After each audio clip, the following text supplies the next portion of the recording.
There stood a city, mortared more than stone, where ballots, courts and ledgers kept the night.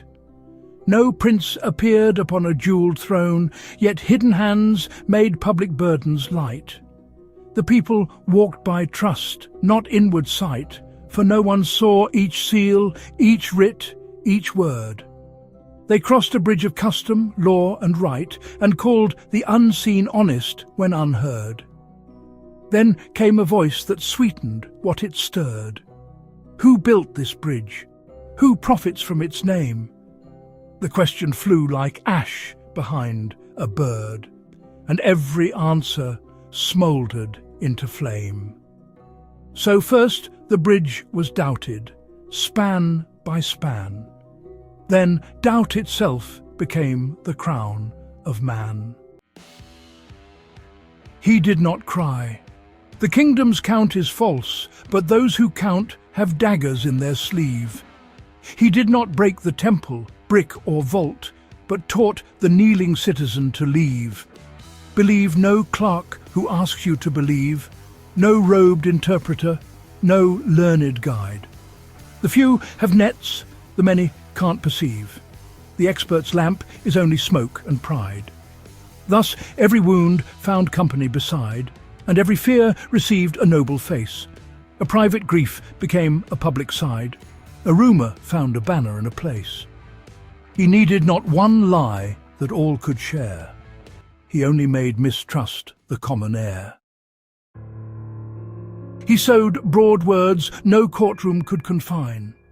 Corrupt, elite, betrayal, fake, untrue. Each was a bell without a measured line, yet each told hearts exactly whom to view. The fearful saw an army breaking through. The ruined saw a treasury made of theft. The lonely saw a hidden, plotting few. The shamed saw honour taken from the left. Contradictions gathered, none bereft, for faction loves alignment more than sense. 1,000 tales of common proof bereft could stand as one against one hated fence. Reason asked, what happened? Show me when. Faction answered, who are they and who are men? A flaw became a clerk a caste.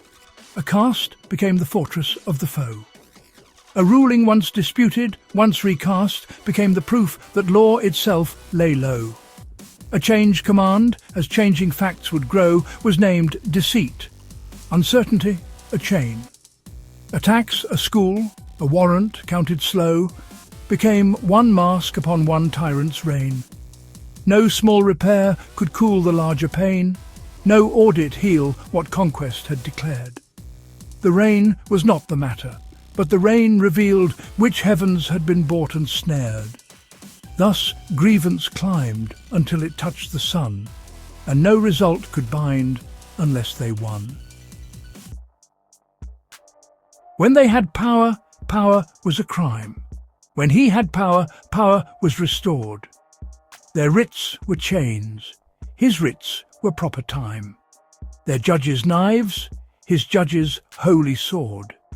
The same machine, by different masters stored, changed moral metal by the hand that turned. What once was cursed was suddenly adored. What once was law was suddenly unlearned. Hypocrisy, though clear, no longer burned, for ownership had purified the deed. The people said, our side has now returned. Their use was hunger, ours is righteous need. So justice lost the balance of her face and wore the colours of the ruling place. The sacred count once ended civic war. The loser bowed, the winner bore the load. The open door was still the common door, defeat could walk it by the common road.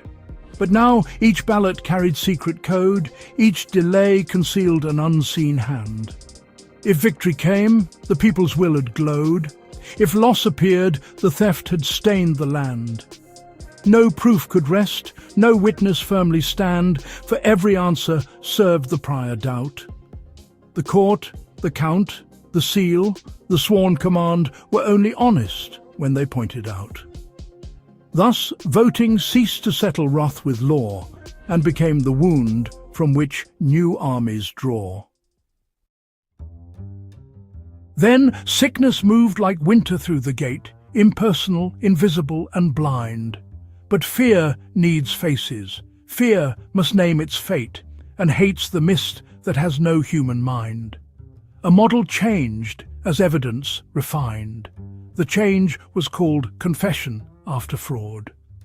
A healer's caution, meant for humankind, was painted as a leash, a rod, a sword. The dead were counted. Still the whisper trod. They profit from the terror they proclaim.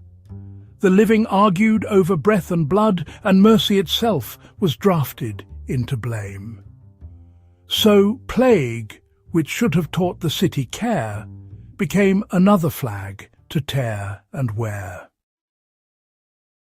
One night 3 questions trembled in the square. What do I seek? What must my neighbour need? What world can hold us both beneath its air and keep our hungers from becoming greed? For self wants safety, others ask the seed of dignity, and earth asks measured peace. Where these 3 answers join, the laws may lead. Where one devours the rest, the laws decrease. A mother spoke, "Let anger have release, but not become the judge of everything. Let truth be tested.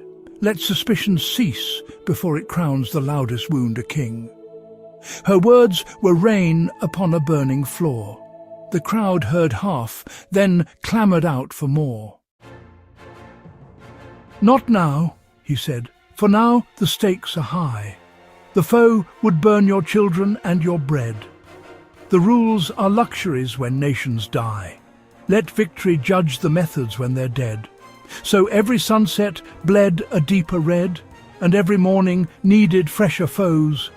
A traitor near, a clerk with papers spread, a judge, a scribe, a friend who doubting rose. The emergency, as any tyrant knows, must never end, or passion cools to law. The gathered fist must always feel new blows, or find the hand that taught it what it saw. He fed them storms until their hearts were trained to call all peace a plot, all limits chained. No common sky remained above the town. Each faction had its weather and its stars. One moon was silver, one was painted brown. One wound was sacred, one deserved its scars. Their martyrs shone through separate prison bars. Their scandals bloomed where other gardens slept. Each silence armoured up for private wars. Each forbidden fact was buried, then kept. The city did not merely lie. It wept in languages no neighbour could translate. And he who watched the divided watchman's step became the priest of their interpreted hate. He needed not be wise, nor brave, nor just. He only had to be the voice of trust. At last he reached the chambers he had cursed, and kissed the gears he once had named profane. The courts, the clerks, the ledgers he had pierced were washed in his possession, clean again. The experts came with charts, he called them sane. The agents came with keys, he called them pure. The censors came, he called them freedom's chain. The old machine was righteous and secure. What made the people doubtful could endure when stamped with him, their remedy and sign. He had not slain the state. His deeper lure had made legitimacy's source align. The people cheered the instruments they feared, for all were holy once their Lord appeared. The last republic did not fall in flame, nor by one trumpet at a shattered gate. It fell when truth was given party name, and law was weighed by whom it served to hate.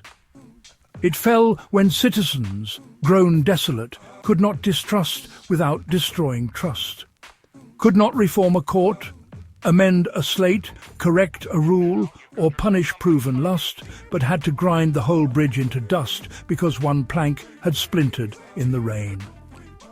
It fell when justice, loyalty and must were braided into one triumphant chain.